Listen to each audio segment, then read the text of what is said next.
نحمدہ و نصلی علی رسول الکریم۔ قال الامام حجۃ الاسلام شاہ ولی اللہ دہلوی قولہ تعالی انما ولیکم اللہ ورسولہ والذین آمنوا الذین یقیمون الصلاۃ۔ شاہ صاحب کی جو گفتگو یہاں چل رہی ہے وہ یہ کہ ہم نے جو خلفائے راشدین کے حوالے سے یہ بات واضح کی ہے کہ نبی اکرم صلی اللہ علیہ وسلم کے بعد امام برحق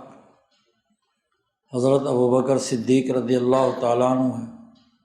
ان کے بعد حضرت عمر فاروق ہیں، اور پھر حضرت عثمان رضی اللہ تعالیٰ عنہ، اور پھر حضرت علی کی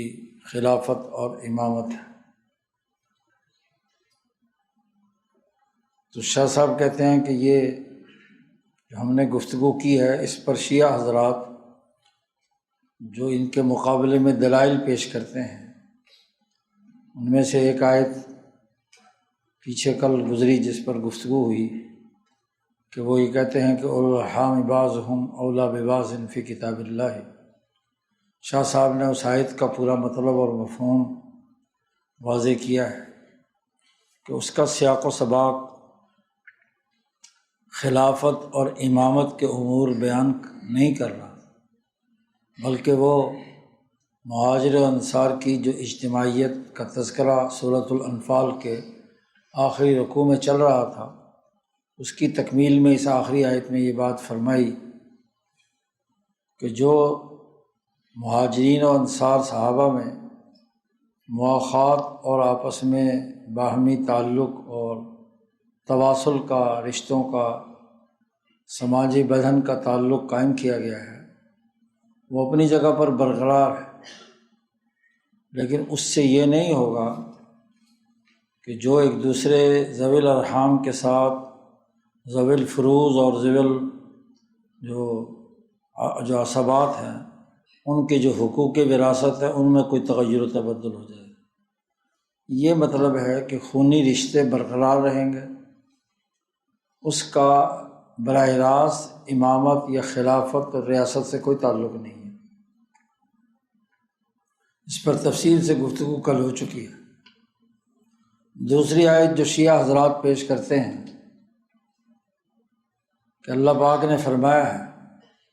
انما ولیکم اللہ ورسولہ والذین آمنوا الذین یقیمون الصلاۃ، کہ تمہارا ولی مومنین سے کہا جا رہا ہے، تم پر جو حق ولایت حاصل ہے وہ اللہ کو ہے اور اللہ کے رسول صلی اللہ علیہ وسلم کو ہے، اور والذین آمنوا، اور ان لوگوں کو ہے جو ایمان لائے ہیں، الذین یقیمون الصلاۃ ویؤتون الزکوٰۃ وہم راکعون، جو نماز قائم کرتے ہیں، زکوٰۃ ادا کرتے ہیں ایسی حالت میں کہ وہم راکعون، کہ وہ رکوع کرنے والے ہیں۔ اس آیت مبارکہ سے ایک شیعہ حضرات ایک غلط استدلال کرتے ہیں، شاہ صاحب اسے واضح کر رہے ہیں۔ یہاں ایک ضعیف اور کمزور سی روایات میں قصہ بیان کیا جاتا ہے، شاہ صاحب تو اسے کہتے ہیں کہ یہ گھڑا ہوا قصہ ہے، اس کا حقائق سے کوئی تعلق نہیں ہے، اور وہ قصہ یہ بیان کیا جاتا ہے کہ یہ آیت مبارکہ حضرت علی کے بارے میں نازل ہوئی ہے۔ الذین آمنوا کا جو مصداق ہے، الذین آمنوا، وہ لوگ جو ایمان لائے ہیں، تو یہاں سے جن ایمان لانے والوں کا ذکر ہے، اور الذین یقیمون الصلاۃ ویؤتون الزکوٰۃ جو ذکر ہے، یہ الذین گو جمع ہے، شیعہ حضرات کا استدلال یہ ہے، لیکن مراد اس سے حضرت علی رضی اللہ تعالیٰ عنہ ہے، اور پس منظر میں وہ قصہ گھڑا ہوا بیان کیا جاتا ہے کہ ایک سوال کرنے والا سوالی آیا اور حضرت علی رضی اللہ تعالیٰ عنہ نماز کی حالت میں تھے۔ حضرت علی کے بارے میں یہ بات طے ہے کہ جب وہ نماز پڑھتے تھے تو ان کو ادھر ادھر کی کسی بات کی طرف توجہ نہیں ہوتی تھی، بلکہ گھر والوں سے بھی کہتے تھے تم باتیں کرنا چاہتے ہو تو کر لو، میں جب نیت باندھ لیتا ہوں تو مجھے ارد گرد کی کوئی بات سنائی نہیں دیتی، میرے کانوں میں نہیں پڑتی۔ تو یعنی اللہ تبارک و تعالیٰ سے تعلق کا یہ اعلیٰ مقام حضرت علی رضی اللہ تعالیٰ عنہ کو حاصل تھا کہ جب وہ اللہ کے حضور میں کھڑے ہوتے تھے تو ارد گرد کی طرف کسی بات کی طرف ان کی توجہ یا کسی گفتگو کے سننے کی طرف ان کا دھیان نہیں جاتا تھا۔ یہ آپ رضی اللہ تعالیٰ عنہ کی جو قلبی جرأت اور آپ کا اپنے نفس پر جو کنٹرول ہے اعلیٰ ترین درجے کا، یہ اس کی علامت ہے۔ لیکن ایک دفعہ ہوا یہ کہ وہ نماز پڑھ رہے تھے تو کوئی سوال کرنے والا محتاج وہ آیا، اس نے کوئی سوال مانگا، باقی لوگ تو نماز اپنے اپنی جگہ پر پڑھ رہے تھے، تو حضرت علی رضی اللہ تعالیٰ عنہ کے کان میں اس سائل کی آواز آ گئی، اور آپ نے کوئی انگوٹھی پہنی ہوئی تھی، وہ انگوٹھی انگلی سے اتار کر اس سائل کی طرف پھینک دی۔ اول تو یہ قصہ ہی گھڑا ہوا ہے، اس کی کوئی بنیادی کوئی دلیل نہیں ہے، اور پھر اس قصے کو جوڑا جاتا ہے یہاں اس آیت کے ساتھ کہ یؤتون الزکوٰۃ وہم راکعون، کہ وہ لوگ جو زکوٰۃ یعنی صدقہ و خیرات کرتے ہیں اس حالت میں کہ وہ رکوع کر رہے ہوئے ہوتے ہیں، وہم راکعون، رکوع کی حالت میں بھی وہ صدقہ اور خیرات کرتے ہیں اللہ کے راستے میں۔ تو یہ منفرد کام صحابہ میں سے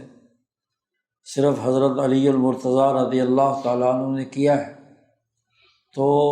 کہ نماز کی حالت میں اپنی انگوٹھی اتار کر اس سوال کرنے والے کی طرف پھینک دی۔ تو اس کا مطلب یہ ہے کہ یہ آیت میں جو تذکرہ ہے وہ حضرت علی المرتضیٰ رضی اللہ تعالیٰ عنہ کا ہے، گو الفاظ یہاں جمع کے ہیں۔ شیعہ حضرات کا استدلال یہ ہے کہ ہیں تو جمع، لیکن صحابہ میں سے رکوع کی حالت میں صدقہ و خیرات کرنے کی جو عمل ہے یہ صرف حضرت علی رضی اللہ تعالیٰ عنہ سے ثابت ہے، اس لیے وہی اس آیت کا مصداق ہے۔ یہ قدیم زمانے سے جو لوگ، حتیٰ کہ امام باقر سے بھی جب سوال کیا گیا تو ان سے بھی یہ پوچھا گیا کہ یہ حضرت علی کے بارے میں نازل ہوئی، تو حضرت امام باقر نے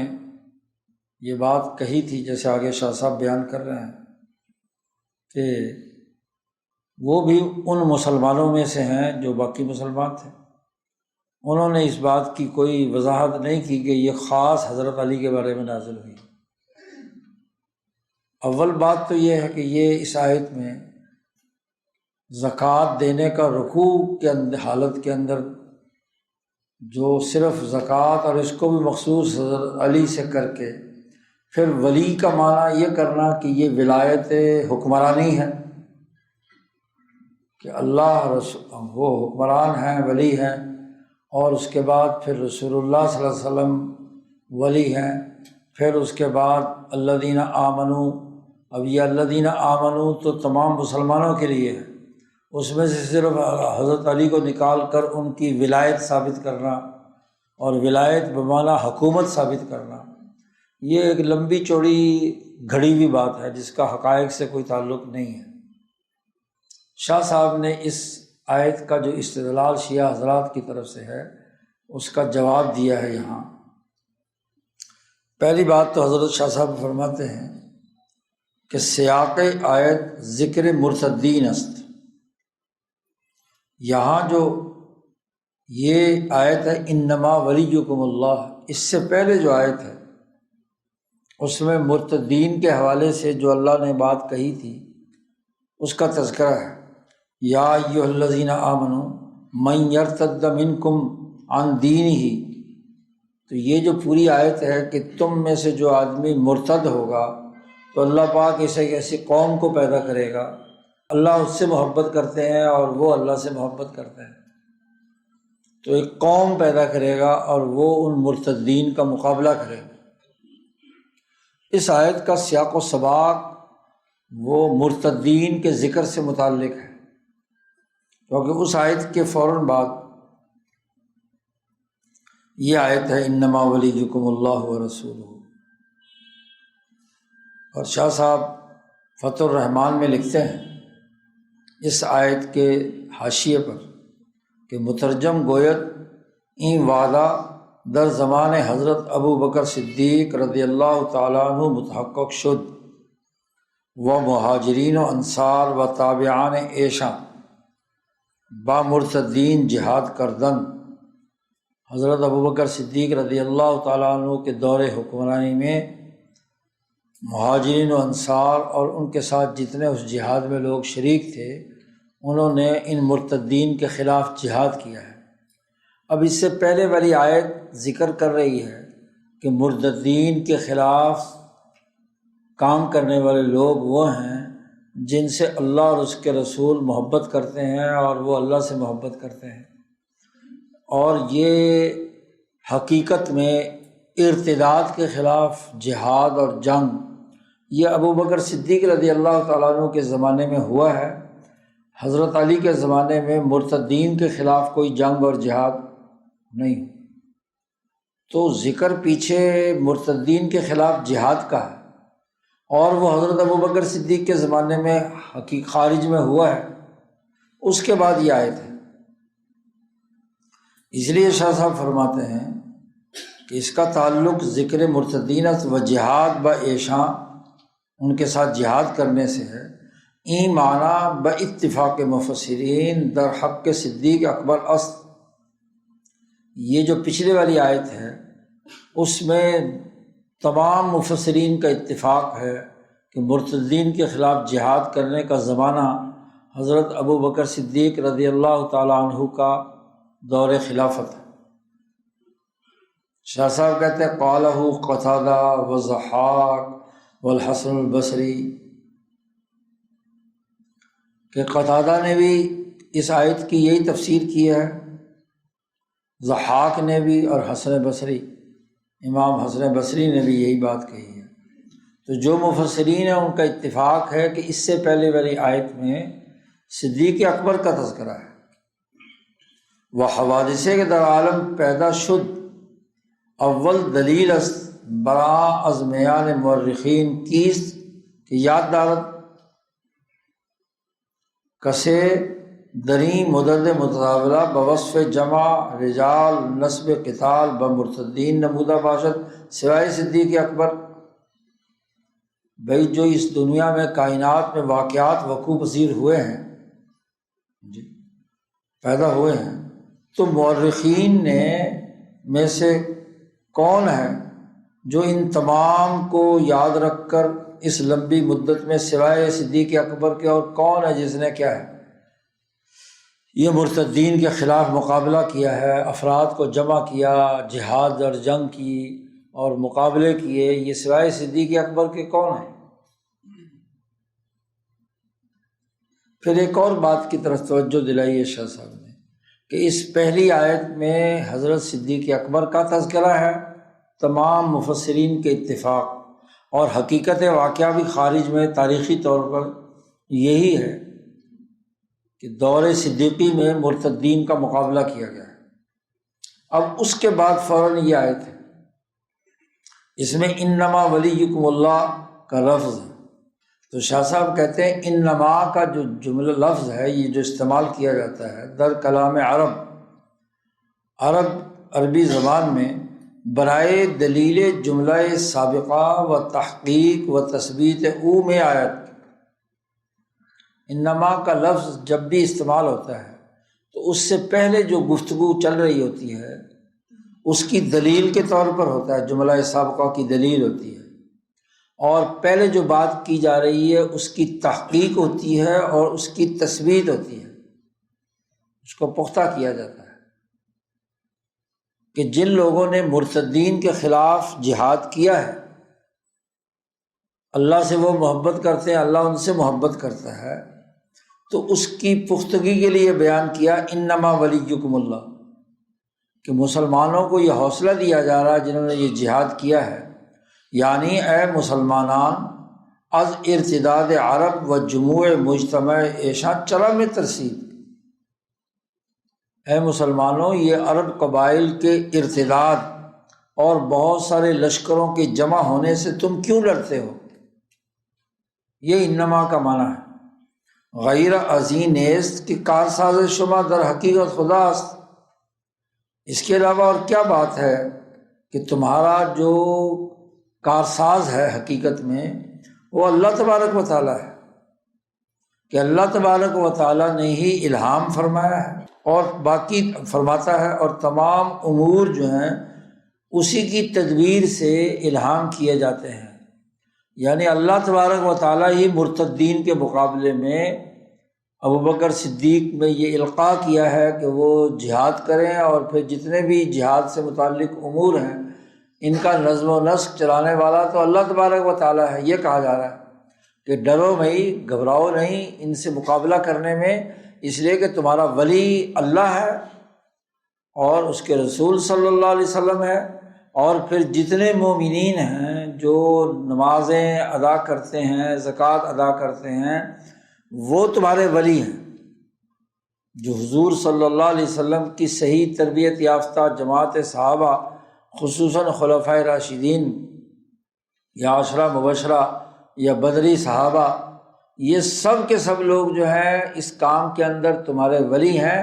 تو یہ عام مسلمانوں سے کہا جا رہا ہے کہ ڈرتے کیوں ہو، مقابلہ کرو ان مرتدین کا، کیونکہ جب ارتداد عربوں میں پھیلا تو لوگ خوف زدہ ہو گئے کہ ایک ریاست جو پوری طاقت اور قوت کے ساتھ قیصر و کسریٰ کا مقابلہ کر رہی تھی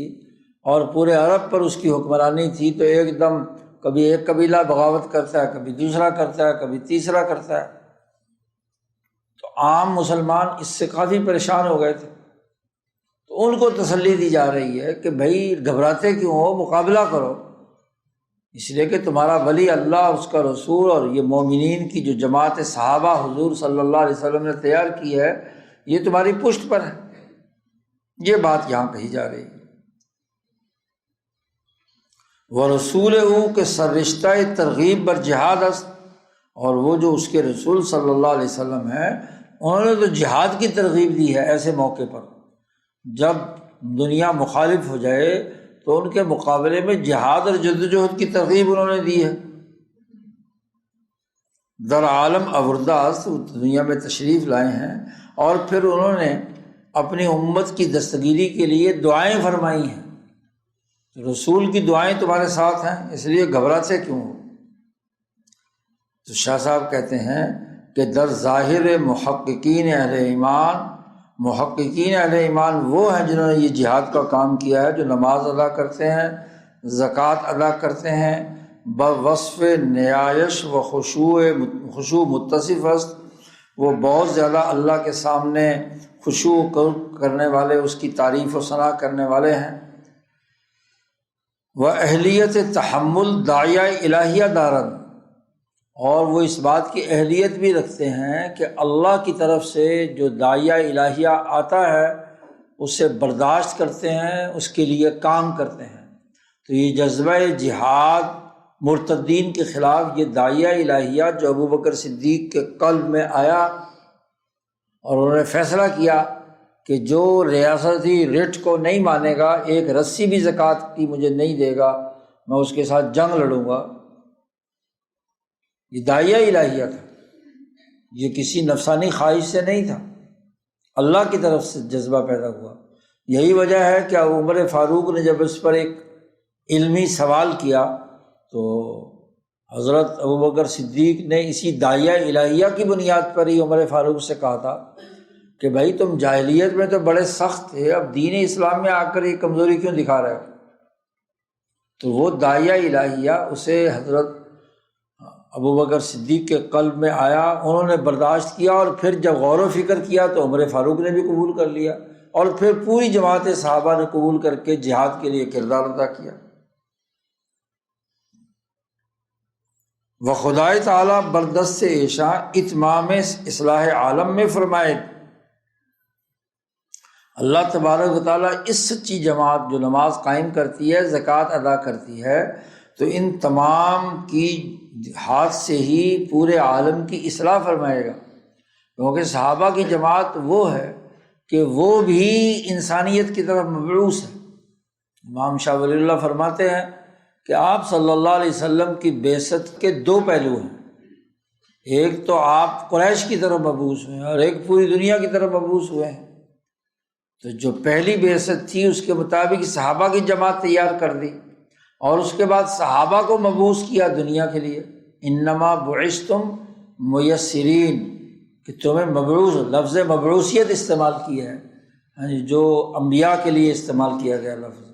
تو صحابہ سب کے سب کیا ہے؟ مبعوث ہیں پوری امت کی اصلاح کے لیے۔ پس انما ولیکم اللہ، یہ جو آیت ہے یہ سیاق و سباق کی شہادت میں نازل ہوئی ہے در باب صدیق اکبر، یہ حضرت صدیق اکبر کے بارے میں نازل ہوئی ہے۔ و تعریض است بؤ، اور اس میں تعریض اور اشارہ کیا گیا ہے حضرت ابوبکر صدیق کی طرف، اور و متابعان او، اور جو ان کی اتباع کرنے والے صحابہ کرام ہیں، اس پوری جماعت کا یہاں تذکرہ ہے۔ اب جماعت کا تذکرہ ہے اور پچھلی سیاق چلی آ رہی ہے، تو یہاں حضرت علی رضی اللہ تعالیٰ عنہ کا نام کیسے آ گیا؟ واگر بعموم صیغہ متمسک شویم، اگر ہم عموم صیغہ کی بات سمجھیں، چونکہ الذین ہے اور آمنو کی بات ہو رہی ہے اور یقیمون الصلاۃ کی بات ہو رہی ہے، تو تمام محققین را شامل است، جن لوگوں نے اس جہاد کے اندر شرکت کی ہے ان میں حضرت علی رضی اللہ تعالیٰ عنہ بھی ہیں، تو انہوں نے بھی اس جہاد میں مرتدین کے خلاف جہاد کیا ہے، تو وہ بھی اس میں شامل ہے، تو پوری کی پوری جماعت شامل ہے۔ اس کو خاص کر لینا حضرت علی رضی اللہ تعالیٰ عنہ کے ساتھ، تو یہ بات درست نہیں ہے۔ یہی وجہ ہے بلہٰذا قال ابو جعفر محمد بن علی الباقر، امام جعفر صادق کے والد گرامی محمد بن علی جنہیں الباقر کہا جاتا ہے، امام باقر، جو حضرت امام زین العابدین کے بیٹے ہیں، تو امام باقر سے جب یہ پوچھا گیا، حین قیل لہ، ان سے پوچھا گیا کہ کیا یہ آیت حضرت علی کے بارے میں نازل ہوئی ہے، تو حضرت امام باقر نے فرمایا تھا کہ ہوا من المومنین، تو حضرت علی بھی ان مومنین میں شامل تھے جنہوں نے جہاد کیا تھا۔ خاص حضرت علی کی بات، اگر حضرت علی کے پوتے کو نہیں پتہ، پڑپوتے کو نہیں پتہ کہ یہ آیت حضرت علی کے لیے، تو باقیوں کو تمہیں بعد میں 400 سال بعد کیسے پتہ چل گیا کہ یہ آیت حضرت علی کے بارے میں؟ جی بات تو یہ ہے کہ یہ سب پوری جماعت صحابہ کے بارے میں نازل ہوئی ہے، پوری جماعت، اور پوری جماعت اس حوالے سے ولی ہے کہ وہ حضرت ابوبکر صدیق کے ساتھ مل کر حکمرانی کا پورا نظم و نسق چلا رہی ہے،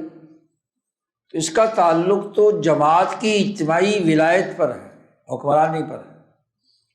یہ آیت تو اجتماعیت پر دلالت کرتی ہے، نہ کہ کسی خاص فرد پر، اور اس اجتماعیت کے سربراہ اس وقت جب وہ کام کر رہی ہے تو صدیق اکبر ہے۔ اسی طرح پھر اگر یہ بات ہے تو حضرت جابر بن عبداللہ کی روایت یہ ہے کہ یہ آیت عبداللہ ابن السلام کے بارے میں نازل ہوئی ہے، جب ان کی قوم نے انہیں چھوڑ دیا تھا، انہوں نے جب وہ مسلمان ہو گئے تو یار یہودی ان کے خلاف ہو گئے، تو قوم نے ان کو الگ کر دیا، تنہا کر دیا، تو یہ ان کے بارے میں بھی ہے۔ یعنی ہر وہ فرد جو دین کے لیے جدوجہد اور کوشش کرنے والا اور دشمنوں سے مقابلہ کرنے والا ہے، ہر ایک اس میں شامل ہے۔ اس میں یہ مخصوصیت اور پھر اس سے ولایت نکالنا، پھر ولایت سے خلافت نکالنا، یہ دور از کار کی باتیں ہیں۔ شاہ صاحب کہتے ہیں حالہ زیغ ان مبتدعان رات تماشا کن کہ این سیاق و سباق را گذاشتہ در پے ترویج ہوائے باطل خود افتادہ ان، اب ذرا دیکھو ان گمراہ لوگوں کو، ان کی گمراہی دیکھو، ان بدعتی لوگوں کی، ان کا تماشا دیکھو کہ یہ کیا کہہ رہے ہیں کہ یہ پورا سیاق و سباق تو چھوڑ دیا، اور جو ان کے دل میں ایک باطل خواہش ہے اپنے آپ کو حضرت علی رضی اللہ تعالیٰ عنہ کی محبت کے نام پر گروہیت پیدا کرنا اور جماعت کی اجتماعیت کو توڑنے کی باتیں ہیں، ذرا دیکھو کہ یہ کس طریقے کا تماشا دکھا رہے ہیں۔ اور پھر یہاں جو زیدیہ فرقے کے ایک امام ہیں قاسم بن محمد، الاساس نامی کتاب جس کا کل بھی تذکرہ ہوا تھا، تو اس کے صفحہ 139 پر یہ جملہ اس نے نقل کیا ہے، تو حضرت شاہ صاحب اس اساس کا حوالہ دے رہے ہیں۔ اساس میں یہ کہتا ہے وہ زیدی قاسم بن محمد یمن کا ہے، وہ اساس میں کہتا ہے کہ اس آیت کا معنی یہ ہے کہ والذین آمنوا سے مراد علی وحدہ، اکیلے حضرت علی ہیں، لوقوع التواتر، کیونکہ تواتر سے یہ بات ثابت ہے کہ یہ آیت صرف حضرت علی کے بارے میں نازل ہوئی۔ بذالک من المفسرین، تمام مفسرین اور اہل تواریخ کے تواتر سے یہ بات ثابت ہے، تو کتنی دیدہ دلیری سے پوری آیت کا سیاق و سباق نظر انداز کر کے وہ مفسرین کا تواتر اور تبرخین کا تواتر بیان کر رہا ہے۔ وارد بلفظ الجمع، کہ یہ آیت میں جمع کا لفظ وارد ہوا ہے، من باب اطلاق العام علی الخاص، کہ اگرچہ آیت عام ہے یہ ضابطہ، اور لیکن اس سے مراد ایک خاص فرد ہے۔ وَنَظِيرُهُ، اور وہ زیدی اس کی مثال دے کر کہتا ہے کہ جیسا کہ قرآن پاک میں اللہ پاک نے سورۃ المنافقون میں کہا ہے کہ ہم الذین یقولون لا تنفقوا علی من عند رسول اللہ، یہ لوگ وہ ہیں جو یہ کہتے ہیں کہ جو رسول اللہ صلی اللہ علیہ وسلم کے ارد گرد مہاجرین کی جماعت ہے ان پر مال خرچ نہ کرو۔ یہ وہ قصہ ہے جب ایک غزوہ سے رسول اللہ صلی اللہ علیہ وسلم واپس تشریف لا رہے تھے، تو عبداللہ ابن ابی نے اپنے پورے مجمع میں یہ بات کہی تھی اپنے منافقوں کے ٹولے میں کہ بھائی ان کو مال نہ دیا کرو، یہ جو مہاجر آئے ہوئے ہیں نا ادھر سے مکہ سے، تو ان کو تم مال دیتے ہو، اور مال دینے کی وجہ سے یہ جنگ لڑتے پھر رہے ہیں اور اپنی حکومت چلائے ہوئے ہیں، تو حکومت کو اگر پیسے نہیں ملیں گے تو حکومت کیسے چلائیں گے؟ تو ان پر مال نہ خرچ کیا کرو۔ تو ریاستی ڈسپلن کو توڑنے کے لیے منافق نے یہ بات کہی تھی عبداللہ ابن ابی نے۔ اب وہ دلیل پکڑ رہا ہے اس سے کہ والمعنی بہا، اگرچہ ہم الذین یقولون یہ جمع اور عام ہے، لیکن معنی اس کا عبداللہ ابن ابی اکیلا ہے، وحدہ، تو وہ اکیلا ہے اور وہ یہ بات کہہ رہا ہے، تو اس کی بات کو اللہ نے نقل کیا جمع کے صیغہ سے۔ تو جیسے یہاں جمع کا صیغہ بول کر فرد مراد ہے، ایسے ہی یہاں بھی جو الذین آمنوا یقیمون الصلاۃ اگرچہ جمع ہے لیکن یہاں فرد حضرت علی مراد ہے، یہ اس کا استدلال ہے۔ پہلی بات تو یہ ہے کہ عبداللہ ابن ابی کے بارے میں نازل ہونے کا یہ مطلب نہیں ہے کہ خالی یہ بات عبداللہ ابن ابی نے کہی ہے۔ عبداللہ ابن ابی نے تو جو منافقین کا خاص اس کا ٹولہ تھا، جن میں ایک صحابی بھی موجود تھے، ان کے سامنے یہ بات کہی تھی۔ پھر اس کے بعد پورے وہ بات لے کر، لیڈر کی پوری بات لے کر پوری جماعت منافقین یہ بات آگے پھیلا رہی تھی، ادھر ادھر سب کو کہہ رہی تھی کہ بھئی رسول اللہ صلی اللہ علیہ وسلم پر مال نہیں خرچ کرنا چاہیے، ان مہاجرین کو پیسے نہیں دینے چاہیے۔ تو بھائی جیسے قرآن نے ہم الذین یقولون کا یہ جملہ استعمال کیا، کیونکہ وہاں اس غزوہ میں راستے میں قیام کے دوران یہ بات اس نے کہی تھی، اور مدینہ پہنچتے پہنچتے تک اس نے یہ باتیں جی پورے منافقین کی پوری جماعت کے ذریعے سے پھیل گئی۔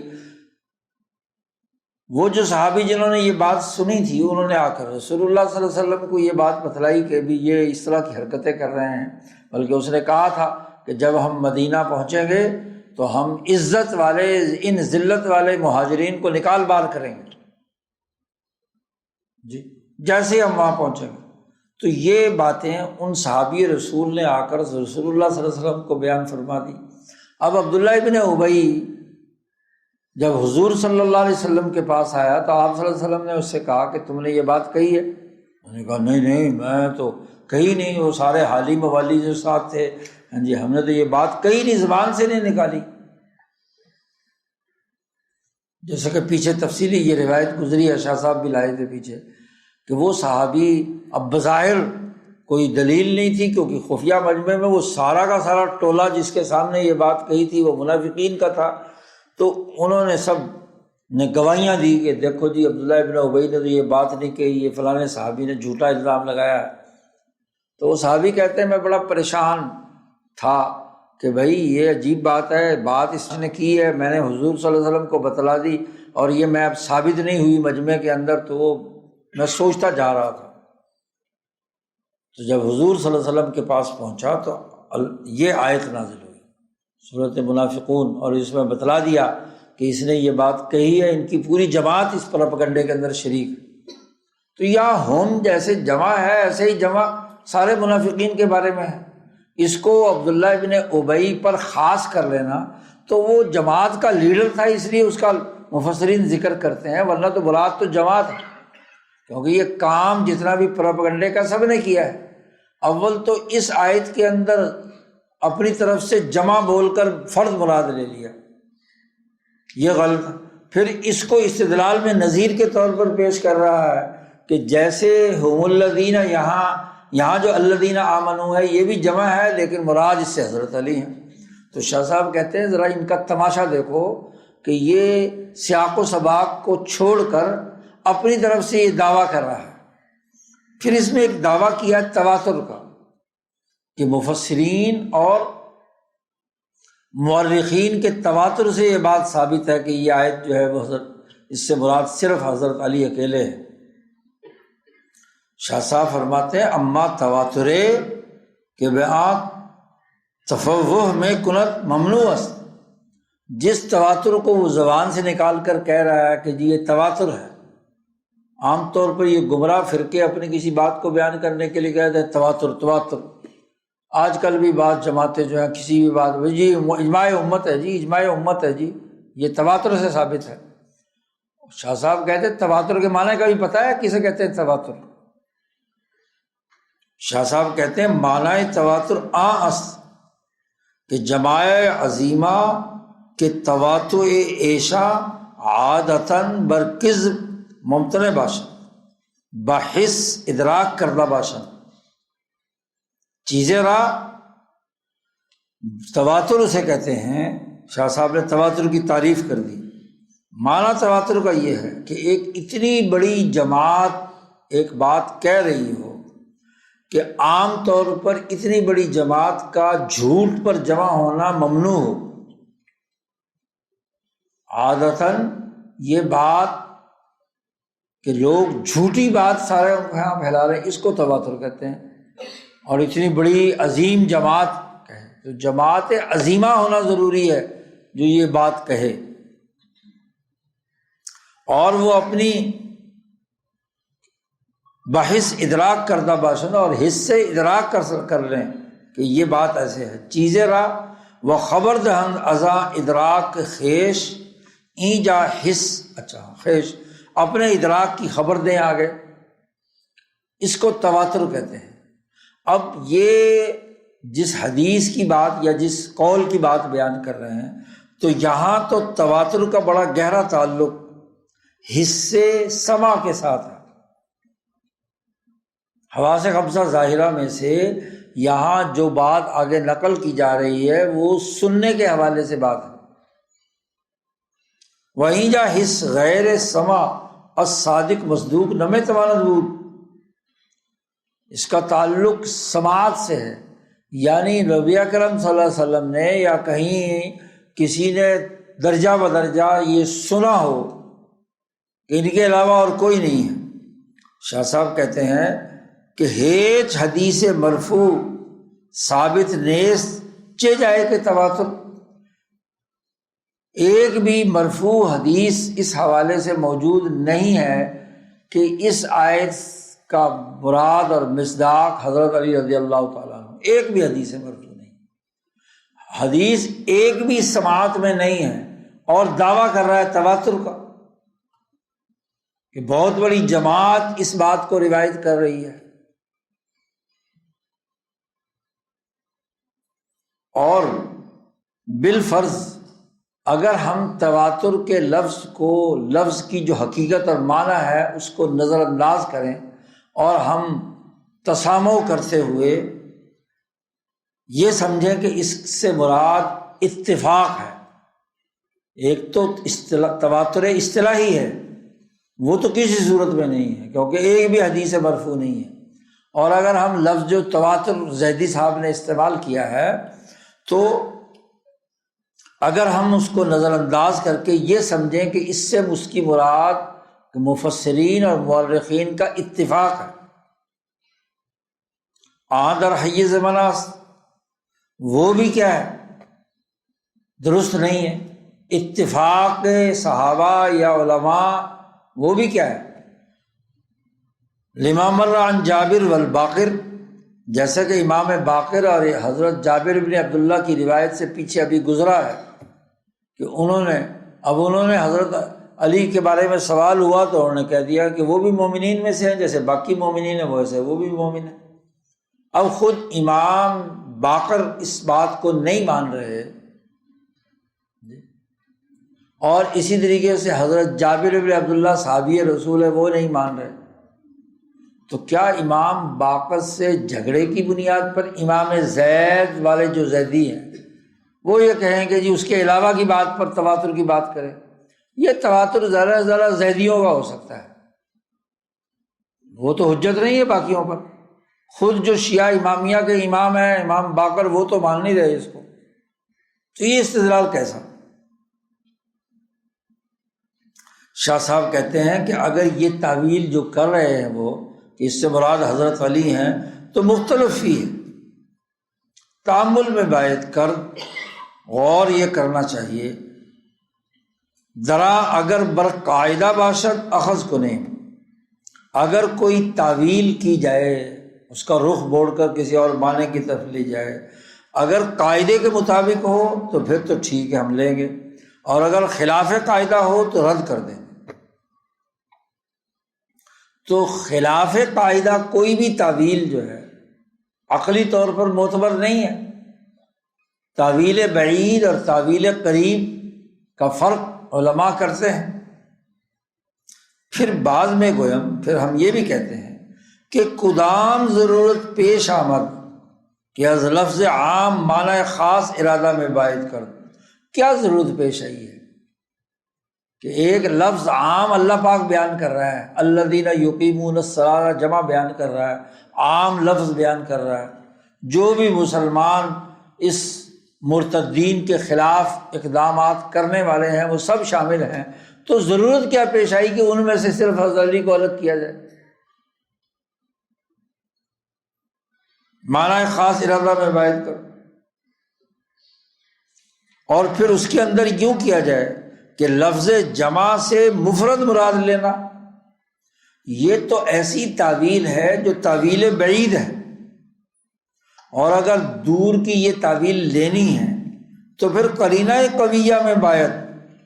ایک مضبوط قرینے کی ضرورت ہے کہ قرینہ ہے جو مضبوط قرینہ جس سے بنیاد پر آپ یہ تعویل کر رہے ہیں۔ اگر کوئی قرینہ موجود ہے تو بتاؤ وہ کہاں ہے قرینہ، کون سا قرینہ ہے جس کی وجہ سے ایک جمع اور عام لفظ کو مخصوص ایک فرد کے لیے کر دینا۔ شاہ صاحب کہتے ہیں آنچ ظن فقیر است کار میں کند آس، فقیر ولی اللہ کا شاہ ولی اللہ صاحب کہتے ہیں میرا خیال یہ ہے کہ بعض لوگوں نے یہاں اس آیت کے ذیل میں بطور تعریض اور اشارے کے حضرت مرتضیٰ رضی اللہ تعالیٰ عنہ کا نام بھی لیا، ازیں لفظ حمیدہ باشد، تو یہ تعریض ہے، یہ تخصیص نہیں ہے۔ تعریض اور تخصیص میں بڑا زمین آسمان کا فرق ہے۔ جیسے شاہ صاحب نے پچھلی آیت کی تشریح میں وضاحت کی تھی کہ ایک استحقاق خلافت ہے اور ایک استخلاف ہے، نص سے استخلاف ہے کہ کسی کو خلیفہ مقرر کرنے کا نوٹیفیکیشن ہے، یہ ایک اور بات ہے، اور ایک استحقاق خلافت۔ تو استحقاق خلافت تو ہم مانتے ہیں کہ حضرت علی رضی اللہ تعالیٰ عنہ میں خلافت کا استحقاق تھا، لیکن یہ کیا لازمی ہے کہ ان کا پہلا نمبر ہو؟ استخلاف جو تھا وہ تو صرف ابوبکر صدیق رضی اللہ تعالیٰ عنہ کا حضور صلی اللہ علیہ وسلم کی وفات کے بعد۔ ایسے ہی یہاں شاہ صاحب فرما رہے ہیں کہ یہ جو تم عام میں تخصیص نکال رہے ہو، اس کا نہ کوئی قرینہ ہے نہ کوئی قاعدہ ہے جس قاعدے کے تحت آپ نکالیں۔ عام کو خاص کرنے کے لیے قرینہ چاہیے اور وہ تمہارے پاس موجود نہیں ہے، تو یہ تخصیص نہیں ہے، بلکہ زیادہ سے زیادہ بعض لوگوں نے اس سے یہ سمجھایا کہ تعریض ہے۔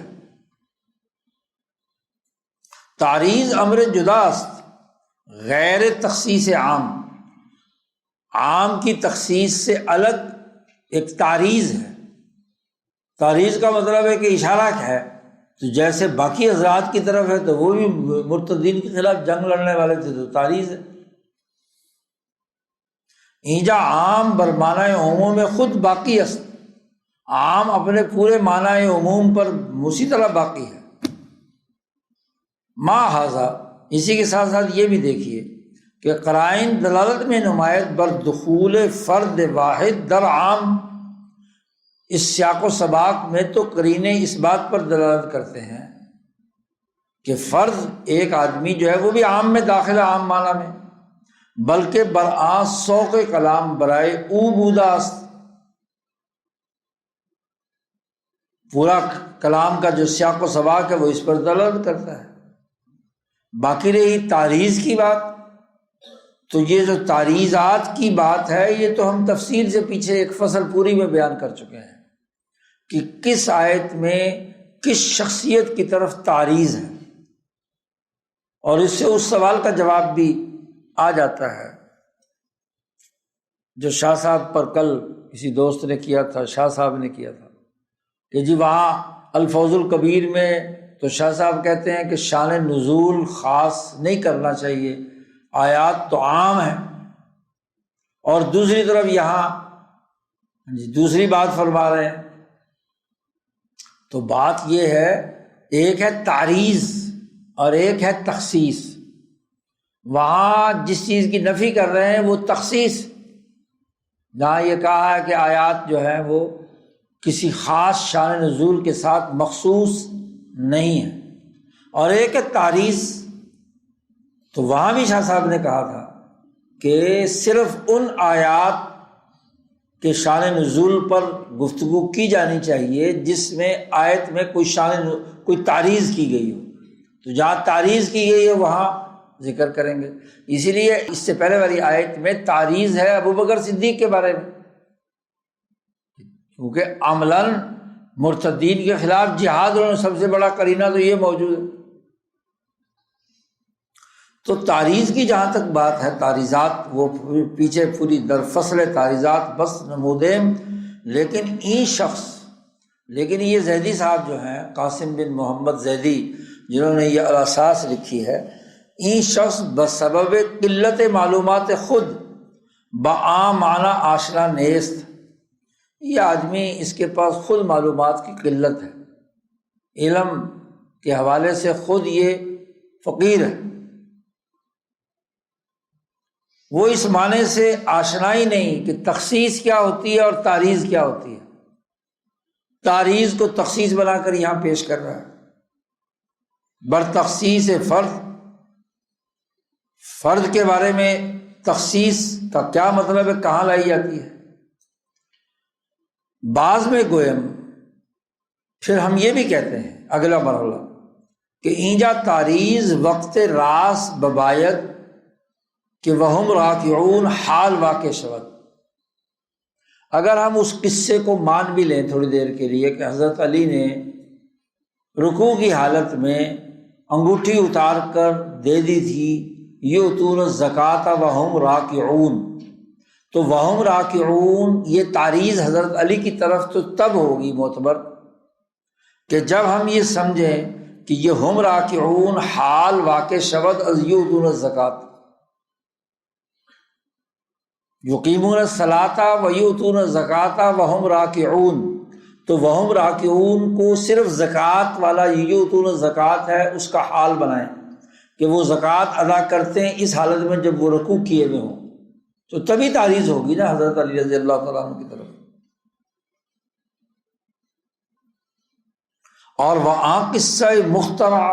وہ جو گھڑا ہوا قصہ ہے حضرت علی رضی اللہ تعالیٰ عنہ کے حوالے سے زکوٰۃ دینے والا، کیونکہ اس پر بڑی تفصیلی گفتگو امام ابن کثیر نے تفسیر کثیر میں ابن کثیر میں کر رہی ہے۔ وہ روایات جو اس سے متعلق اس آیت کے ذیل میں اس طرح کی شیعہ حضرات کی گھڑی ہوئی ہیں وہ ساری بیان کی ہیں، اور پھر آخر میں ان تمام کے بارے میں واضح کیا ہے کہ یہ ان روایات کی کوئی حقیقت نہیں ہے، آیت کے ساتھ ان کا کوئی نسبت اور تعلق نہیں۔ وہاں قصہ جو قصہ گھڑ لیا ہے جی، اس کا حضرت مرتضیٰ رضی اللہ تعالیٰ عنہ کے حوالے سے جو بیان کیا جاتا ہے، تو یہ دونوں باتیں جو ہیں تین وجوہات سے ممنوع ہیں، یعنی یہ تعریض بھی ممنوع ہے، یہ قصہ بھی درست نہیں ہے، اور اگر بالفرض درست بھی ہو تو اس آیت پر اس کا فٹ کرنا، اس آیت میں اس کی تعریض نکالنا یہ ممنوع ہے تین وجوہات کی وجہ سے۔ یک آنکھ کہ وہم راکعون جو بعد میں آیا ہے، حال واقع شدہ بعد دو جملہ متناسقہ داخلہ در حیز صلہ، الذین کہا تھا نا، الذین یقیمون الصلاۃ و یؤتون الزکوٰۃ وہم راکعون، تو الذین کا صلہ ہے یہ یقیمون الصلاۃ و یؤتون الزکوٰۃ، اور یہ وہم راکعون ان دونوں جملوں کا حال واقع ہے۔ وہ مبتلا بر ضمیر جمع کے فاعل ہر دو اس کے اندر جو ضمیر جمع کی راکعون کا استعمال کیا یا ہم کا استعمال کیا، ہم کی ضمیر جو استعمال ہوئی ہے تو یہ ہر دو کا فاعل ہے، بس ظاہر کہ از ہر دو جملہ حال واقع شدہ باشد، تو اس آیت کا ظاہر جو سیاق و سباق ہے وہ دلالت کرتا ہے کہ ان دونوں جملوں سے یہ حال واقع ہو۔ وَحِینَئِذٍ معنی مربوط نہ گردد کہ یقیمون الصلاۃ وہم راکعون، بخلاف آنکہ گویم وہم خاشعون للہ فی اقامت الصلاۃ و ایتاء الزکوٰۃ، یعنی یہاں راکعون کا معنی خاشعون کیا جائے، کیونکہ یقیمون الصلاۃ کے ساتھ یہ ایک علمی بحث ہے، علماء کو سمجھ آئی، یقیمون الصلاۃ کا یہ حال واقع نہیں ہو سکتا کہ وہ نماز قائم کرتے ہیں اس حال میں کہ وہ رکوع کیے ہوئے ہوں، تو رکوع والا تو صرف رکوع ہی کر رہا ہوتا ہے، باقی اقامت صلاۃ تو نہیں ہوتی، سوائے اس کے کہ ہم راکعون کا معنی خاشعون کریں کہ وہ خشوع کی حالت میں نماز پڑھتے ہیں اور زکوٰۃ ادا کرتے ہیں۔ وَهُمْ خَاشِعُونَ لِلَّهِ فِي اقامت الصلاۃ و ایتاء الزکوٰۃ، یا یوں کہیں کہ یقیمون الصلاۃ المفروضہ و یؤتون الزکوٰۃ المکتوبہ وہم راکعون،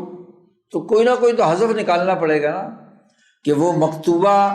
نماز بفروضہ نماز ادا کرتے ہیں اور فرض کی ہوئی زکوٰۃ ادا کرتے ہیں اس حال میں کہ ہم راکعون مواظبون علی النوافل، تو اس وجہ سے یہ تعریض بھی ثابت نہیں ہوتی۔ زیادہ سے زیادہ بعض لوگوں نے اسے تعریض سمجھا ہے، جنہوں نے کہہ دیا یہ حضرت علی کے بارے میں نازل ہوئی، تو تعریض کے لیے بھی یہ لازمی اور ضروری ہے کہ وہ پہلے رکوع کی حالت میں زکوٰۃ ادا کرنے والے قصے کی طرف تو تبھی اشارہ ہوگا کہ جب وہ زکوٰۃ کا صرف حال بنے. ایک جملہ ایک بات حال آ رہا ہے وہم راکعون، یہ دو جملوں کے بعد جس میں اقامت صلاۃ بھی ہے اور ایتاء زکوٰۃ بھی ہے. تو شاہ صاحب کہتے ہیں اس وجہ سے، یہ پہلی وجہ تو یہ ہے کہ اس سے حضرت علی کی طرف تعریض بھی ثابت نہیں ہوتی. دوسری بات یہ ہے کہ یؤتون الزکوٰۃ میں یؤتون جو ہے مضارع کا صیغہ ہے جو دلالت کرتا ہے بر استمرار تجددی، کہ بار بار ایک کام ہمیشہ کیا جا رہا ہے. مضارع کا لفظ جو ہے وہ تو اسی بات پر دلالت کرتا ہے. پس اگر مقید شود بحال، اگر یؤتون الزکوٰۃ کو حال یعنی ہم راکعون کے اس کے ساتھ ملائیں تو یہ رکوع کی حالت میں زکوٰۃ دیتے ہیں، تو کیا حضرت علی رضی اللہ تعالیٰ عنہ یا وہ لوگ جو زکوٰۃ ادا کرنے والے ہیں اب وہ رکوع کی حالت میں جب ہوا کریں تو زکوٰۃ دیا کریں گے؟ کیا حضرت علی رضی اللہ تعالیٰ عنہ نے باقی ساری عمر عین رکوع کی حالت میں کسی کو زکوٰۃ دیا کرتے تھے؟ تو یہ عجیب احمقانہ بات ہے، اس کا اس کے ساتھ کیا تعلق؟ میں باید کہ چندی دفعہ ایتاء زکوٰۃ در حین رکوع بعمل عارض، کتنی دفعہ رکوع کی حالت میں زکوٰۃ دی جا سکتی ہے؟ یک بار کفایت نہ میں کروں. حضرت علی سے بھی اگر یہ قصہ مان بھی لیا جائے تو ایک دفعہ انہوں نے کیا ہے. کسی سائل نے سوال کیا، انہوں نے انگوٹھی اتار کر دے دی بالفرض. تو یہ یؤتون کے مفہوم میں داخل، یہ تو یہ کہ مسلسل وہ زکوٰۃ ادا کرتے ہیں، کیونکہ زکوٰۃ ہر سال فرض ہوتی ہے، یہ صدقہ اور خیرات ہر وقت ادا کرنے، جب بھی موقع ملے تو ادا کیا جاتا ہے. لیکن کیا جس وقت اگر ہم اس کو وہم راکعون کو یؤتون الزکوٰۃ کے ساتھ حال بنا کر تعریض کریں حضرت علی کے اس قصے کی طرف، تو پھر تو یہ کہنا پڑے گا کہ حضرت علی نے کبھی کوئی زکوٰۃ بغیر رکوع کی حالت میں نہیں دی. تو نماز کی حالت میں زکوٰۃ ادا کی جاتی ہے. ولا قائل بہ، اور کوئی بھی اس کا قائل نہیں ہے کہ یؤتون مضارع جو ہے جو استمرار تجددی پر دلالت کرتا ہے، اس میں ایک دفعہ کا زکوٰۃ ادا کرنا رکوع کی حالت میں وہ کافی ہے. کوئی عقل مند بھی اس بات کو نہیں تسلیم کرے گا. تیسری بات وجہ یہ ہے، اس کا مطلب یہ کہ یہ تعریض ادھر نہیں ہے حضرت علی کی طرف. تیسری بات یہ ہے کہ آنکھ توجیہ ہے کہ ما اختیار کر دیم ادخل اس در تہذیب نفس. ہم جو بات بیان کر رہے ہیں کہ وہ لوگ وہ ہیں کہ ان کے اندر اللہ کے لیے اتنا خشوع ہے، وہم خاشعون للہ فی اقامت الصلاۃ و ایتاء الزکوٰۃ، زکوٰۃ کے دینے میں اور نماز کے قائم کرنے میں وہ اللہ کے لیے خشوع ہے. ہم نے راکعون کا ترجمہ یہ کیا ہے، یہ مطلب بیان کیا ہے. یہ زیادہ داخل ہے نفس کی تہذیب کے سلسلے میں. نفس مہذب ہوتا ہے کہ اللہ کے سامنے نماز پڑھتے ہوئے خشوع و خضوع سے انسان کھڑا ہو، زکوٰۃ ادا کرتے ہوئے اللہ کا ڈر اور خوف ہو کہ یہ جو مستحق غریب آدمی ہے اس کی مالی مدد کی جانی چاہیے، تو اللہ کے خوف سے اس کی مدد کرے. تو تہذیب نفس میں اس کا کردار ہے. وَأَوْفَقْ اس بکتاب و سنت، کتاب و سنت سے زیادہ موافقت رکھتا ہے، اس لیے کہ خشوع در وقت صلاۃ و صدقہ مطلوب شرعی است. شریعت کا یہ حکم ہے کہ نماز کی حالت میں خشوع ہونا چاہیے، اور جو صدقہ جو ہے یہ بھی ایک مطلوب شرعی ہے. وہ ہزاراں دلیل شرعی بر طلب آن دلالت میں نمایت، اس پر ہزاروں دلائل شرعیہ ان کے مطلوب ہونے پر جمع کیے جا سکتے ہیں. تو صلاحیت کی بات تو یہ ہے. اور اگر ہم اس کو وہم راکعون کو یؤتون الزکوٰۃ کا حال بنا دیں اور پھر اس سے کھینچ تان کر تعریض نکالیں حضرت علی رضی اللہ تعالیٰ عنہ کی طرف، تو یہ تو تعریض بنتی ہی نہیں. تو تین ان وجوہات کا اگر ہم اس آیت کا تحقیقی معنی اور مفہوم پر غور و فکر کریں تو اس سے تعریض بھی نہیں بنتی. تو تخصیص تو ہو نہیں سکتی۔ زیادہ سے زیادہ کچھ لوگوں نے تعریض سمجھی اور انہوں نے لکھ دی کہ تعریض حضرت علی کی طرف ہے، لیکن تعریض بھی اس آیت کے سیاق و سباق اور اس جملے کی اپنی ساخت سے کیا ہے درست ثابت نہیں ہوتی۔ وہمچنا اقامت بر فرائض یا مواظبت بر نوافل ممدوح اصدر شریعت میں یہ اچھی بات ہے، فرائض کو پورا کرنا، نوافل کے اوپر ہمیشگی اختیار کرنا، و مدار افضلیت و اکملیت افراد بشر واقع شدہ۔ ہم جو تشریح کر رہے ہیں اسی میں کیا ہے، افضل ترین لوگ، اکمل ترین وہ لوگ ہوں گے جو نماز میں بھی خشوع کریں اور زکوٰۃ کی ادائیگی کی طرف بھی جب زکوٰۃ ادا کریں تو اللہ کا خوف اور ڈر ان پر غالب ہو، بخلاف صدقہ دادن در وقت رکوع کہ رکوع کے وقت میں صدقہ دینا ہیچ مناسبت بمقاصد شرعیہ پیدا نمے کنت، شریعت کے مقاصد میں اس کا کوئی تعلق اور فائدہ نہیں ہے کہ جب آدمی نماز نفل پڑھ رہا ہو اور رکوع کی حالت میں ہو تو پھر صدقہ غریب کو دے۔ یہ کوئی مقاصد شریعت میں سے کیسے ہو سکتا ہے؟ عقل سے سوچو۔ اللہ کہ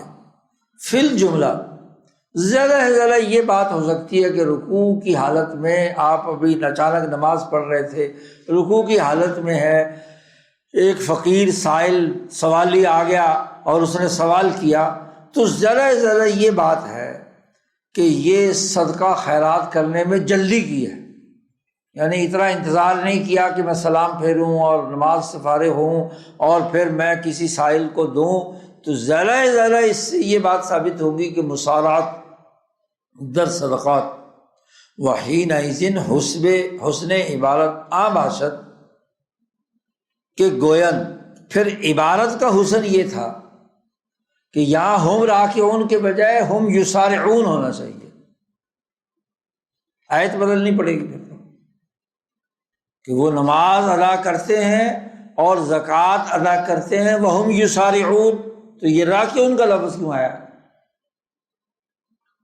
فی الصدقۃ خصوصیت رکوع را دخل نیست کہ مدح دائر گردد برآں، رکوع کی حالت میں صدقہ و خیرات دینا اس کا کوئی دخل نہیں ہے تعریف کے حوالے سے۔ یہ حضرت علی کے تعریف اور کمال کی بات تھوڑی ہے کہ جس رکوع کی حالت میں زکوٰۃ دی، اس کو مدح بنا کر پھر اس کو جوڑ کر ولی سے جوڑنا، پھر ولی کو ولایت سے جوڑنا اور پھر ولایت سے امامت اور خلافت ثابت کرنا، یہ لمبی چوڑی جو کہانی ہے، تو یہ تو ایسی گھڑی ہوئی بات ہے، اس کا اس کے ساتھ کیا تعلق؟ بعض اگر تسلیم نمائیں کہ آیت نازل شدہ در شان حضرت مرتضیٰ، بالفرض اس کے بعد اگر ہم یہ تسلیم بھی کر لیں کہ ٹھیک ہے جی مان لیتے ہیں ہم تھوڑی دیر کے لیے کہ یہ آیت حضرت علی کی شان میں نازل ہوئی ہے، کہ آیت نازل شدہ در شان حضرت مرتضیٰ، تو زیادہ سے زیادہ یہ دلالت کرتی ہے کہ حضرت المرتضیٰ علی مرتضیٰ وہ ناصر مسلمین است، کہ وہ مسلمانوں کی خدمت کرنے میں، ان کی نصرت کرنے میں بڑی اونچی شان رکھتے ہیں اور ان کو مدد کرتے ہیں مسلمانوں کے کاموں میں۔ والامر کذالک، اور یہ بات ہم بھی مانتے ہیں کہ حضرت علی رضی اللہ تعالیٰ عنہ مسلمانوں کے ناصر ہیں، ہم نے کب انکار کیا ہے کہ ان کی نصرت مسلمانوں کے لیے نہیں ہے؟ زیرا کہ خدائے تعالیٰ، اس لیے کہ اللہ تبارک و تعالیٰ نے، اس لیے کہ خدائے تعالیٰ نے مرتضیٰ رضی اللہ تعالیٰ عنہ کو نبی اکرم صلی اللہ علیہ وسلم کی جو جنگیں تھیں، مشاہد تھے، ان میں بڑی توفیق عظیم کرامت فرمود، بہت بڑی توفیق دی کہ وہ اپنی جدوجہد اور کوشش، طاقت اور قوت سے جو کام عام لوگوں سے نہیں ہو رہے ہوتے تھے تو آپ نے کیے ہیں۔ تو مسلمانوں کے لشکر کی مدد کرنے میں حضرت علی سب سے بڑھ چڑھ کر رہے ہیں، یہاں تک کہ امور عجیبہ ازوے بظہور آمد، یہاں تک کہ جہاد میں اور غزوات میں حضور صلی اللہ علیہ وسلم کے ساتھ مسلمانوں کی مدد کرنے میں حضرت علی رضی اللہ تعالیٰ عنہ کی ذات گرامی سے عجیب و غریب قسم کے واقعات ظہور پذیر ہوئے ہیں۔ مثلاً جب بدر کا میدان تھا، ایک طرف 313 ایک طرف 1000 آدمی مقابلے میں، تو دونوں صفیں ایک دوسرے کے خلاف صف آ رہا ہے، تو تعداد کے اعتبار سے دیکھا جائے تو ایک طرف 1/3 ہے دشمنوں کے مقابلے میں، لیکن ایسی موقع پر حضرت علی کی دلیری اور حیدر کراری دیکھیے کہ وہ بدر کے دن انہوں نے مبارزت کی ہے، میدان میں نکلے اور دشمن کو للکارا کہ کون میرے مقابلے میں آتا ہے، اور جب دشمن کا آدمی مقابلے پر آتا ہے تو اس کو فوراً ڈھیر کر دیتے ہیں، دشمن پر رعب طاری کرتے ہیں۔ تو یہ حضرت علی نے کیا۔ اسی طریقے سے جنگ احد میں بھی حضرت علی نے بہادری کے جو جوہر دکھائے، ایسا ہی غزوہ خندق کے موقع پر عمر بن عبد ود اس کو قتل کیا، یہ دلیری کا کام تھا۔ ایسا خوفناک موقع پر ایک بڑا سورما دشمن کا اس کو مقابلہ کیا حضرت علی رضی اللہ تعالیٰ عنہ۔ اسی طریقے سے خیبر کے واقعے میں قلعہ کے فتح کرنے میں حضرت حیدر کرار نے بنیادی کردار ادا کیا، لوگوں سے قلعہ فتح ہی نہیں ہو رہا تھا، تو صبح حضور صلی اللہ علیہ وسلم نے فرمایا کل کو میں جھنڈا جسے دوں گا تو انشاءاللہ اس کے ہاتھ سے کیا قلعہ فتح ہو جائے گا۔ تو حضرت علی رضی اللہ تعالیٰ عنہ کو جھنڈا دیا، اور آپ نے جو اس کا دروازہ ہے اپنی طاقت سے اکھیڑ کر کیا پھینک دیا، راستہ بنا دیا لشکر کے لیے اندر جانے کا۔ تو خیبر کی فتح میں واقعات عجیبہ حضرت علی رضی اللہ تعالیٰ عنہ سے ظاہر ہوئے ہیں وغیرہ ذالک۔ یہ مسلمانوں کی واقعی مدد ہے۔ این نسل مومنین بود خلافت از کجا مفہوم شد، اس سے خلافت کہاں سے ثابت ہو گئی؟ ان کی بہادری، ان کی دلیری، ان کی نصرت جو مسلمان جماعت کی تھی، جماعت کے لیے جو ان کی قربانیاں ہیں وہ اپنی جگہ پہ موجود ہیں، لیکن اس رکوع کی حالت میں مسلمانوں کی مدد، سائل کی مدد کرنے سے خلافت کہاں سے نکل آئی؟ کہاں سے نکل رہی؟ اور اگر شیعہ حضرات یہ کہیں کہ یہاں ولی کا لفظ استعمال ہوا ہے، انما ولیکم اللہ، تمہارا ولی اللہ ہے اور اس کے رسول ہیں، اور پھر کھینچ تان کر تاریخ ثابت کریں کہ الذین آمنوا سے مراد حضرت علی ہیں، تو لفظ ولی دلالت کرتا ہے ولایت پر، اور ولایت سے مراد ہے یہاں خلافت۔ تو شاہ صاحب کہتے ہیں اگر شیعہ گویان ولی بمعنی متصرف است در امور، وہ آدمی جو مسلمانوں کے امور میں متصرف،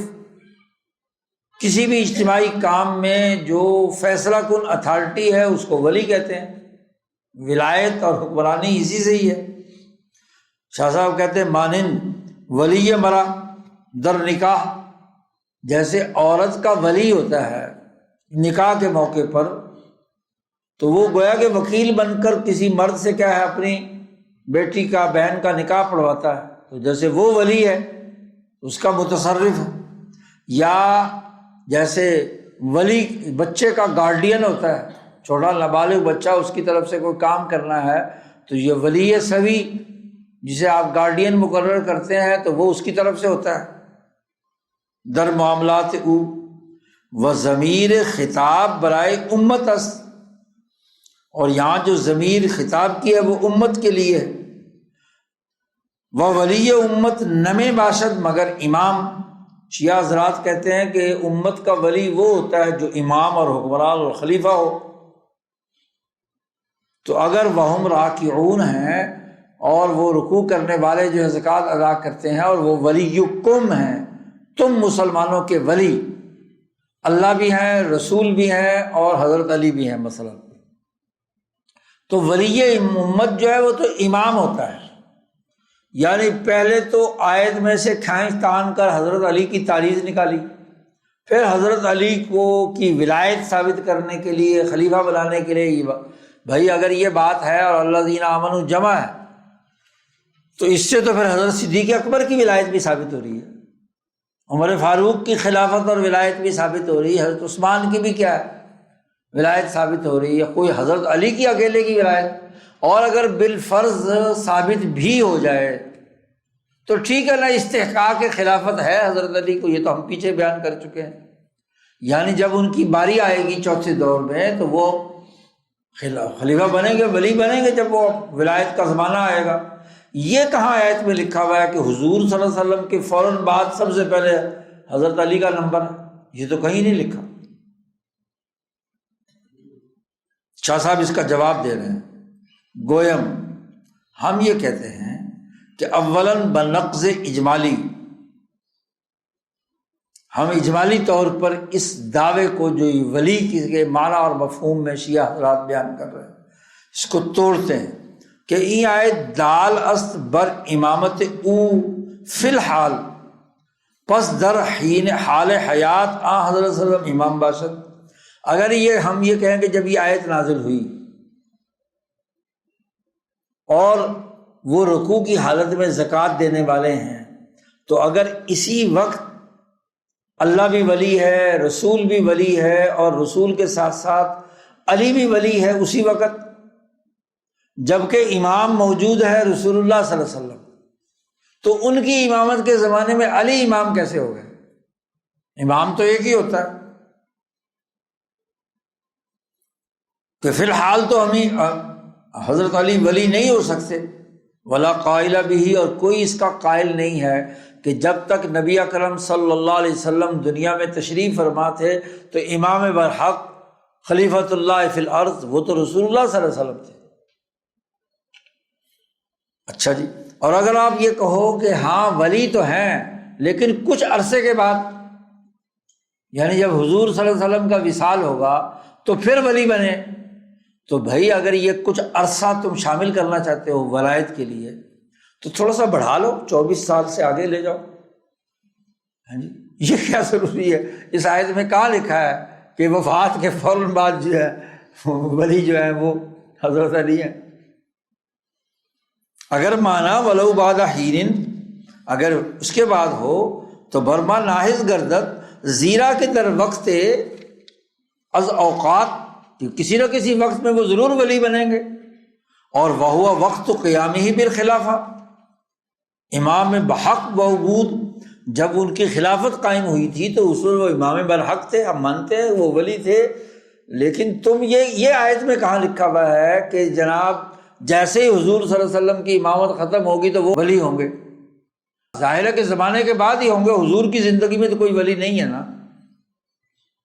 ولی تو حضور کے بعد ہوگا۔ جب حضور کے بعد ولی ہوگا تو کچھ زمانے کے بعد، تو جو تم کہتے وفات کے فوراً بعد ہے، یہ کہاں سے ثابت ہوا؟ وہ بات تو ہے، یعنی 24 سال بعد، عثمان غنی رضی اللہ تعالیٰ عنہ کے بعد ان کا نمبر ہے ولایت کا۔ تو ایک تو ہم اجمالی طور پر اس کا توڑ پیش کر رہے ہیں، وہ ثانیاً بحل ہر جا در قرآن ولایت آمدہ معنی آن نصرت است، ہم ولی کا مطلب بیان کر رہے ہیں کہ قرآن حکیم نے جس جگہ پر بھی لفظ ولایت استعمال کیا ہے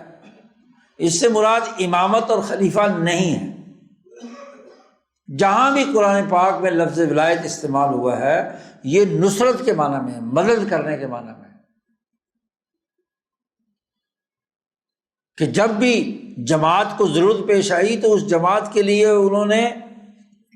نصرت کی، مدد کی۔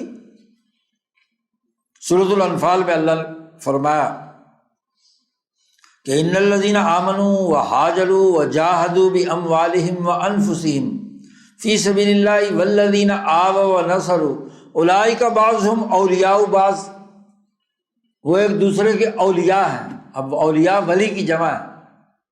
تو یہاں کیا مراد ہے کہ ہر ایک دوسرے کا حکمران ہے؟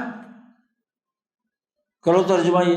اگر ولی سے مراد خلافت اور امامت ہے تو جتنے مہاجرین و انصار ہیں سب وہ ایک دوسرے کے حکمران ہیں، یہ تو معنی نہیں ہے۔ اس کا معنی واضح ہے کہ وہ ایک دوسرے کی مل کر نصرت کر کے مدد کرنے والے ہیں۔ جہاد کرنے والے ہیں، قربانیاں دینے والے۔ یہاں اولیاء ولی کی جمع ہے، اور یہاں اولیاء سے مراد ایک دوسرے کے ناصر ہیں، مددگار ہیں۔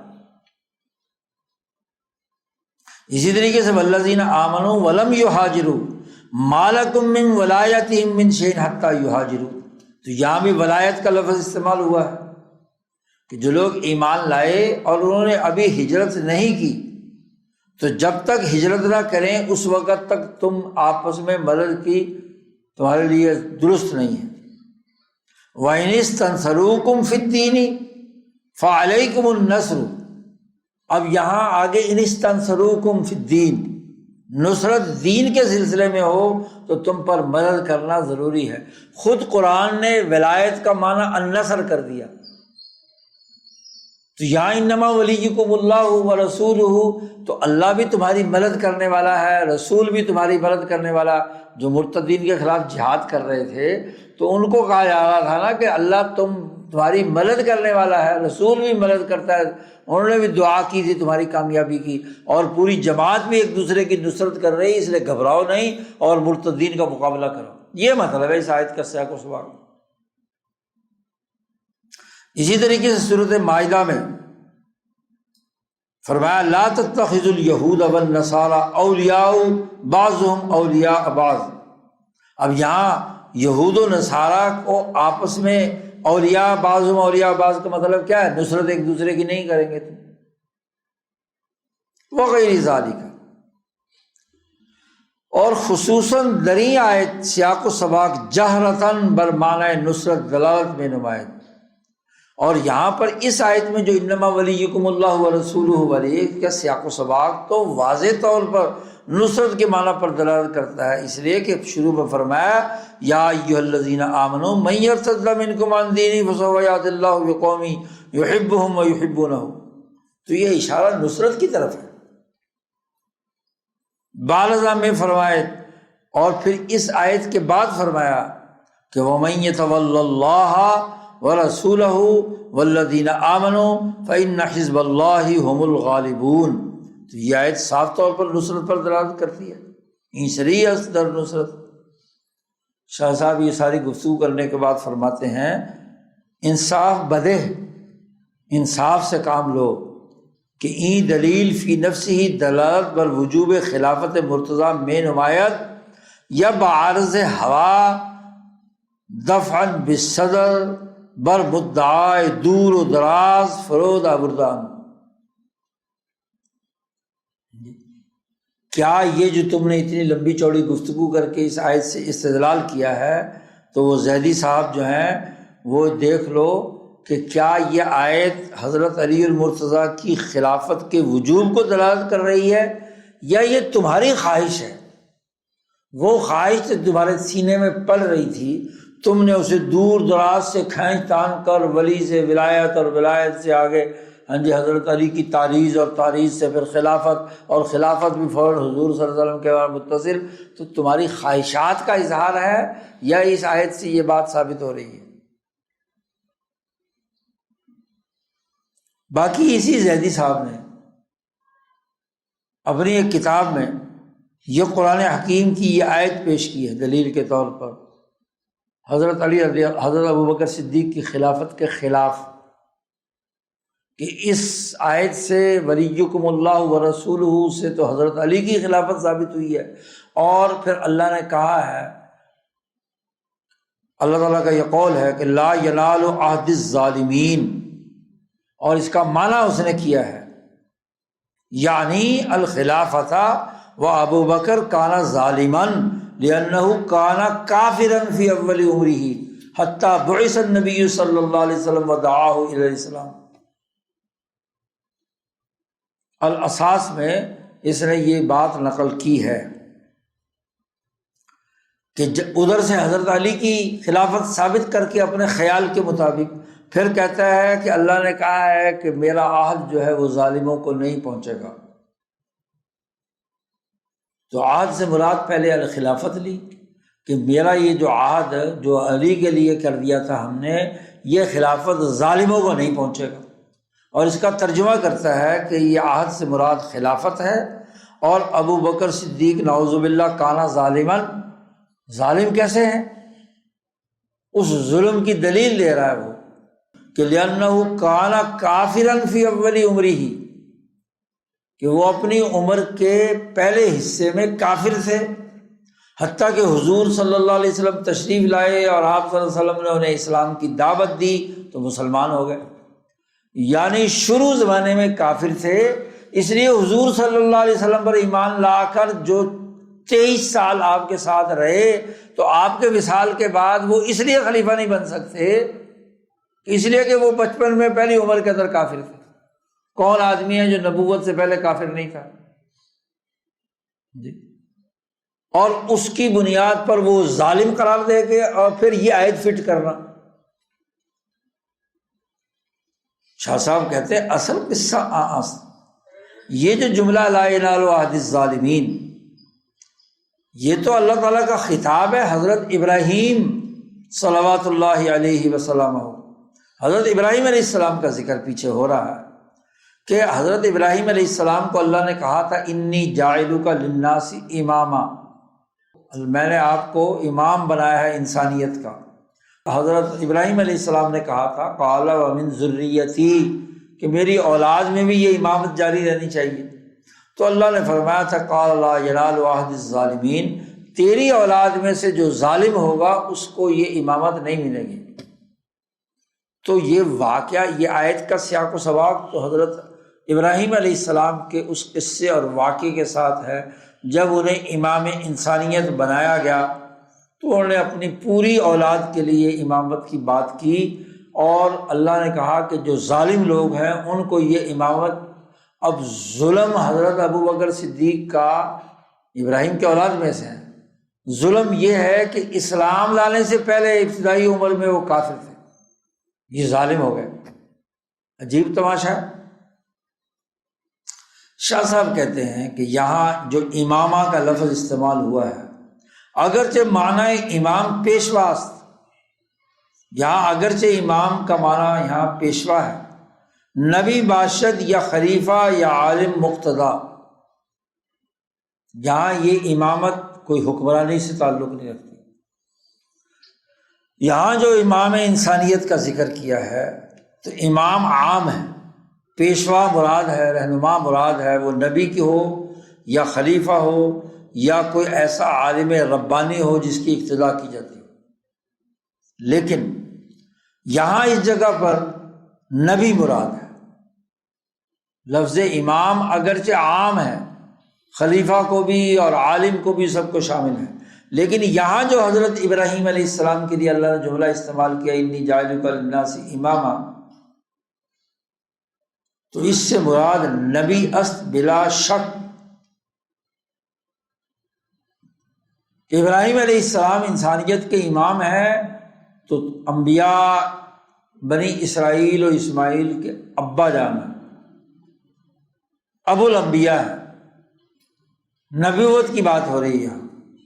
اور انہوں نے کہا کہ میری جو ذریت ہے اس میں بھی کیا ہے یہ سلسلہ جاری رہنا چاہیے، تو اللہ نے کہا کہ جو ان میں ظالم لوگ ہیں ان کو ہم نبوت کا منصب پر فائز نہیں کریں گے۔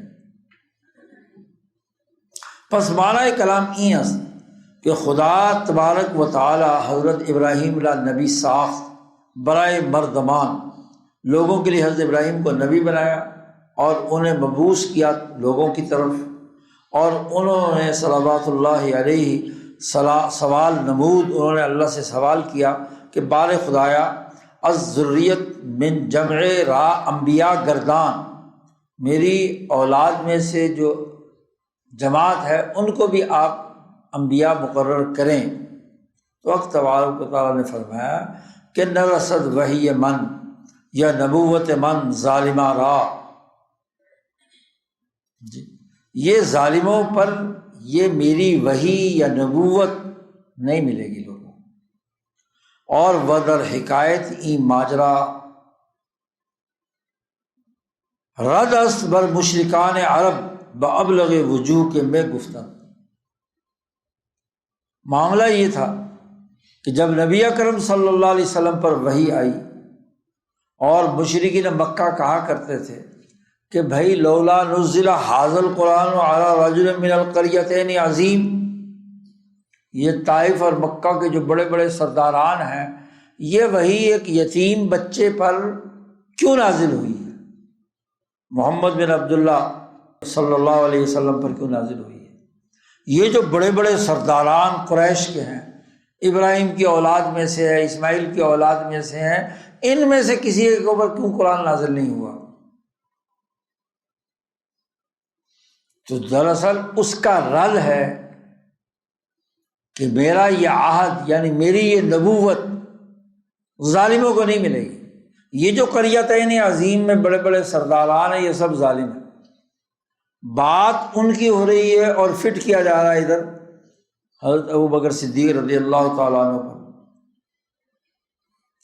شاہ صاحب کہتے ہیں چوں معنی آیت دانستہ شد، جب تم نے اس آیت کا پوری سیاق و سباق سے معنی سمجھ لیا تو میں گویم ہم یہ کہتے ہیں کہ اس آیت میں خلافت کا قطعاً ذکر نہیں ہے۔ لا ینال عہدی کا مطلب خلافت شامل کرنا، اس کا کوئی ذکر نہیں ہے۔ وہ مدلول آیت بمسئلہ ما مساسے ندارت، اس آیت کا مدلول ہمارے اس مسئلہ خلافت کے ساتھ کوئی بھی مس نہیں رکھتا، تعلق ہی نہیں رکھتا۔ یہاں تو ذکر نبوت اور وحی ہے، اور اگر علت تسلیم مان بھی لیا جائے کہ لفظ ظالم حقیقتاً، ظالم کا لفظ تو حقیقتاً اس شخص پر اس کا انطباق ہوتا ہے کہ در وقت وقوع مضمون جملہ ظالم باشد، نہ بر شخص کے در زمانے کے قبل او یا بعد او اس ظالم بود۔ بھائی جس وقت معاملہ درپیش ہے اس وقت کوئی ظالم ہو تو اس کو ظالم کہیں گے نا۔ اگر ایک آدمی پہلے زمانے میں بالفرض کفر کی حالت میں تھا یا کوئی ظلم کیا تھا یا بعد میں کیا تو اس کے اوپر تو ظالمین کا لفظ کا اطلاق نہیں ہوگا، کیونکہ آگے پیچھے کسی چیز کا وہ حکم نہیں ہے جو اس وقت حکم لگایا جا رہا ہے۔ شاہ صاحب کہتے ہیں اطلاق عصیر بر خمر یا خمر بر عصیر مجاز است بالاتفاق۔ انگور کا جو جوس نکال لیا جاتا ہے عصیر، یہ شراب کے حکم میں نہیں ہے، لیکن اگر شراب سے روکنے کے لیے اس پر لفظ استعمال بھی کیا جائے تو یہ مجازن ہے، یا خمر پر لفظ انگور کی بیٹی کا استعمال کرنا تو یہ بھی مجازن ہے بے اتفاق۔ تو ایسی صورت میں ایک حالت ایک وقت ہے۔ اب بچپن میں یا قبل از نبوت محمد صلی اللہ علیہ وسلم اگر ابو بکر صدیق مسلمان نہیں تھے تو اس کی بنیاد پر وہ ایسا ظلم ہے کہ حضور صلی اللہ علیہ وسلم کے بعد وہ خلیفہ بھی نہیں بن سکتے، جبکہ 23 سال وہ رسول اللہ صلی اللہ علیہ وسلم کی صحبت میں رہتے ہیں۔ اور ابو بکر صدیق رضی اللہ تعالیٰ عنہ در وقت نیل خلافت ظالم نبود، ابو بکر صدیق رضی اللہ تعالیٰ عنہ جب وہ خلیفہ بنے ہیں تو ظالم نہیں تھے۔ تو یہ دعویٰ اپنی طرف سے عجیب و غریب کرنا اور پھر کھینچ تان کر اس کو حضرت علی کی خلافت پر ثابت کرنا یہ درست نہیں ہے۔ یہاں تک شاہ صاحب نے دو جو آیات قرآنیہ جو شیعہ حضرات حضرت علی کی خلافت اور امامت کے لیے پیش کرتے ہیں، شاہ صاحب نے اس کا رد کر دیا۔ اب باقی رہی احادیث، اس پر آگے شاہ صاحب نے گفتگو شروع کی ہے کہ رسول اللہ صلی اللہ علیہ وسلم نے یہ جو اگلی باتیں فرمائی ہیں جن سے استدلال کرتے ہیں شیعہ حضرات، تو پھر ان کی اصل حقیقت شاہ صاحب آگے بیان کریں گے انشاءاللہ۔ اس پر گفتگو کل ہوگی۔ اللہم صلی اللہ علیہ وسلم۔